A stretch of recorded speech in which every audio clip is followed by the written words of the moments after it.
Well, welcome to another talk on the Narcissist Playbook. And it's understanding this cycle of relationships that narcissists go through. They're not capable of a healthy relationship.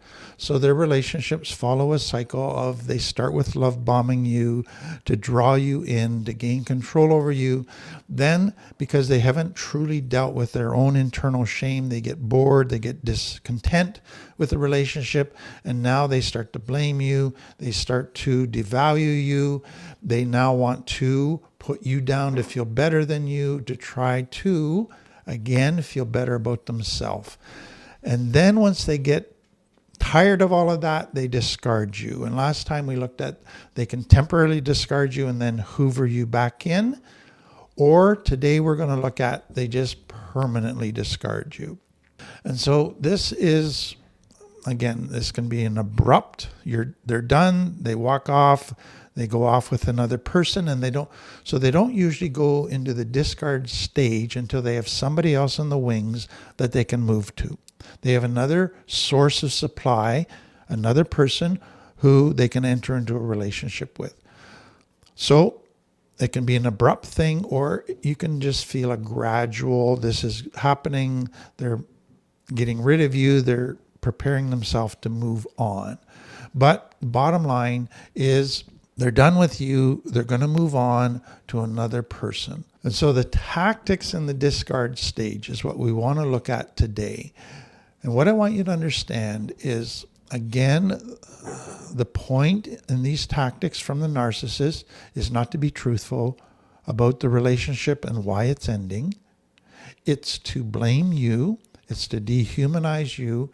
It's to destabilize you, and it's to rewrite the story in a way that makes them look good. That's what it's all about. But if you've been broken down so much by their gaslighting over the years, you tend to believe or partly believe what they're telling you about why they're getting rid of you. But it's all a lie. It's not about you. It's about their unresolved broken wounds. So another way to look at the discard phase is the narcissist either disappears or begins to orchestrate their own abandonment of you. And they're not going to abandon you until they have somebody else to go to.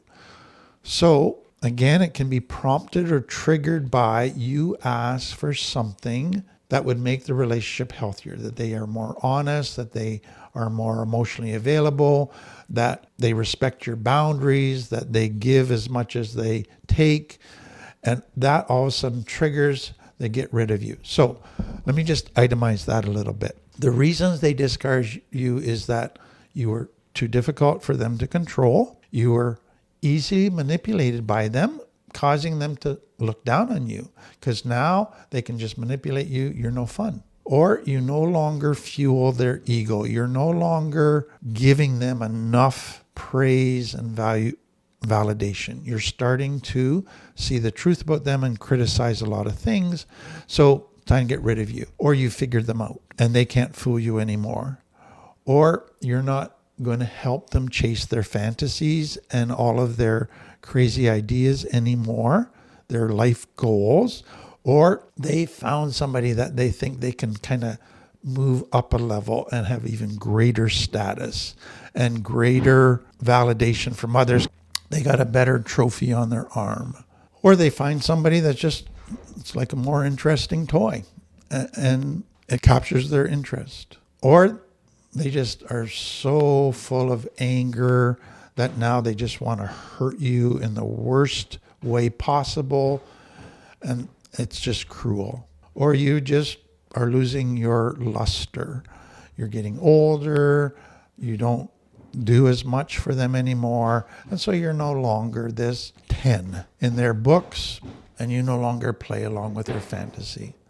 So what I want you to see is this is really where this discard phase. So you've been going through complex trauma all along, walking on eggshells. There's a trauma bond where you're constantly chasing their approval, afraid of their anger. Now when they discard you, it just takes trauma to a new level. So you were traumatized before the discard phase, but now you're traumatized even more. And so after it, you'll probably spend a lot of time questioning yourself, hoping maybe to get them back, grieving them, thinking of the good times, or get very depressed. So let's go to, what does this discard phase look like? So it can be very sudden, without warning, just like a light switch, they just flip. And so they go from, I love you, to, you don't exist, I hate you. That can happen. Then there's a lack of closure. They don't explain stuff, they just blame you. They don't want a discussion, they just blow you off. They don't provide closure. And then they give continued silent treatment. So they refuse to answer questions, they refuse to discuss this, and then you really begin to see there's zero empathy, there's zero compassion for you, there's zero concern about you at all. Then they lined up the next person, their next source of supply, and then they tell their new sources of supply lies about you to make it sound like you were such a terrible person, they had to get out of that relationship. That's why they're going to this new relationship with this new supply. So they really do a smear campaign about you, and they do damage control when you try to say stuff that is the truth about the relationship and about the narcissist. Now they're doing damage control to preserve their image. So they're working behind the scenes to convince everybody that they're a wonderful person and you're the problem. So let me itemize this a bit further. Here's kind of what the discard tactics are. So a sudden coldness and just they ghost you, disconnect from you. So abruptly acting differently as if you don't matter. So they switch off intimacy and affection like a light switch. And they treat you like a stranger, even within a relationship. And then silent treatment, totally ghosting you, cutting off communication with you, blocking you on social media, ignoring your texts and your phone calls. And that creates in you, it leaves you desperate for closure, which the narcissist wants, because now you're just thinking about them all the time. Then they replace you, or they triangulate. So now they replace you, but then they flaunt the new partner. They post pictures on social media of their new relationship and how happy they are. And so it's just to make you know that you're discarded and that they are very, very happy without you.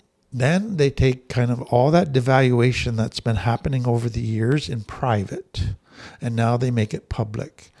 They spread lies about you or half-truths about you to friends, colleagues, mutual friends, family, social media. They paint you as the crazy one and they're the victim of you. So they're rewriting history to make it all your fault, to make them the poor victim of you. Then they can get cruel and just do whatever possible to humiliate you.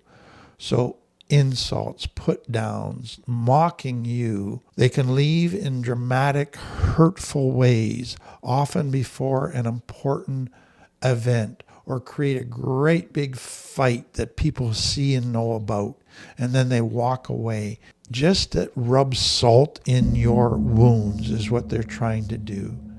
And then, like we said, withhold closure. Don't explain themselves. Don't allow for discussion. They give contradictory reasons as to why they've left. So please know that most people long for closure, but you're never going to get it from a narcissist. So quit trying to get it. But also know you do not need them to explain, because whatever they explain, you're not the problem. They are their unhealed shame and trauma that they refuse to own. So you don't need closure from them to heal. You can heal by working on your stuff with somebody that's trained to help you with this. Please know that you do not need them to actually have closure. Then the next tactic is they can become very cruel with financial and practical sabotage. They can pull financial support. They can pull access to resources, stop doing what used to be shared responsibilities with house, with children. They can create total chaos with living arrangements, with bills, with parenting.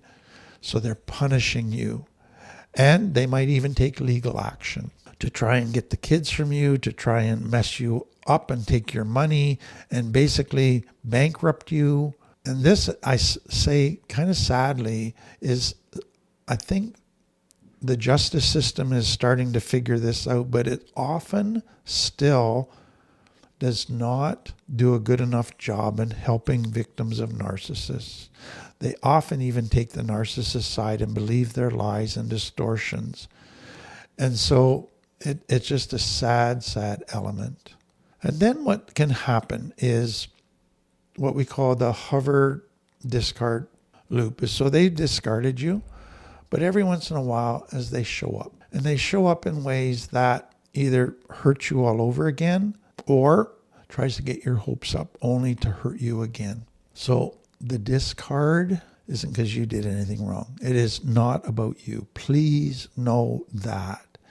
It is all about the narcissist's unhealed wounds and their need for control, their need to feel superior, their need for fresh supply, their unsatisfied black hole that comes out of their deep shame and unhealed wounds that they refuse to own and look at. And they've twisted it all to try to make it look like it's you, but it is not you.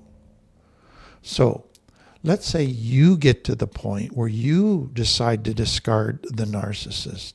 You are tired of the games. You begin to see the truth about the relationship and you say, I am done. And you set up a boundary and you say this relationship is over and you walk in. Narcissists do not like that. They will then try to hoover you back in. They will do everything to intimidate you, to make you feel guilty, to obligate you, to smear you, to triangulate. They will use every tactic possible so that they don't look like the bad guy, so that they don't lose, so that you come back begging. And so for you to say, I'm ending this relationship, be aware that that's a wonderful thing, but you may have just started World War III. And now you have a fight on your hands. Stick to your boundary. Do not listen to their false promises, to their promises to get help. Those are all lies to get you back because they do not want to lose. They do not want to appear to be the bad guy. Be so aware of that. And so they're going to use everything possible. That leads to the next thing. The ideal thing, if you set a boundary and say this is done, is to go no contact. But if you've got kids together, that might not be possible. So go gray rock. And what we mean by gray rock is a gray rock, all rocks are gray. So a gray rock is a rock that doesn't stand out. A gray rock is a rock that's all like the others. So don't go into conversations. Don't react to their bait. Don't meet with them. Don't do anything out of what you have to do in the most simplest terms to administrate the children, the house, whatever. Anything beyond that, they will use against you. And so there's a number of people that are wonderful in helping people at this stage. Rebecca Zung is good. Vanessa Reiser is good in helping people learn how to end the relationship, how to gain leverage over the narcissist, how to gray rock the narcissist. But I encourage everybody that if you begin to see this pattern and the true colors of a narcissist, begin to plan how to end it. You might not be able to do it right away because you got to kind of line up some financial stuff, a place to live, job stuff, whatever. But please work towards that and then get help for yourself. So again, I just hope this helps you. This is such a scary, traumatic thing to be part of. The damage done to you and the children can be so great, but you can get out of this. You can heal. It will require help. It will require careful thinking and planning, but it is possible. And the sooner you can do it, the better. So again, thank you. If this was helpful, please like, subscribe, share.